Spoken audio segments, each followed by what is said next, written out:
sa spalpín éireach a tréigech me sigus bígus a láthir an rácham, mar scapin an síal faoi ró san nearach a néan le taltaí bána.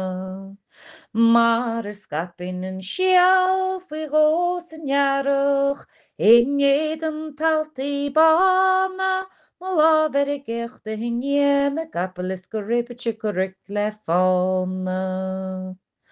Os má chuig céad slán leat a rúthaí maithir scadóta go nil an grábhar gon scat a pharóg tá a dhéag go baile nar chlisear man ná an gátar. Tá blaclaí a dóit is tóig for gaile, ba I lasar an ghirínta crábha ba fian agus bór báir ag go maithir sin cabhar agus spalpín fánach. Is I chéad lá néad an gáir listáil me seo bhí meú gach sásta, sa darna lá gáthir listáil me seo bhí me bútha cráite.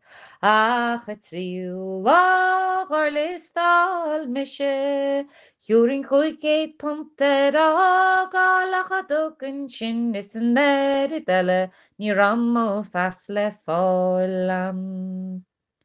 Agus bhí me se lá brethir warigéchal chunne, tháinig sé go truma báisteach, is haar meisteach ar me có le ball agus as me gluch na gáta. Nuair a gluúisteach ar an ban na lena, Isúlas go nólan sin má fáie, Dún deir dar gluú a sin go maidin nar a hí san na is balbín fánach. Agus bhí me se lá brahí san gáilis hí nána go le fána, Bhín brachas an nascin san bhartín slatán is choile níra breachta. Gus a bhím rá ó gan múnta tóicí, siad a bhí tamnaí tláas, ach dún ban ó cásín se lé nach go rin sin dómhar a mánta.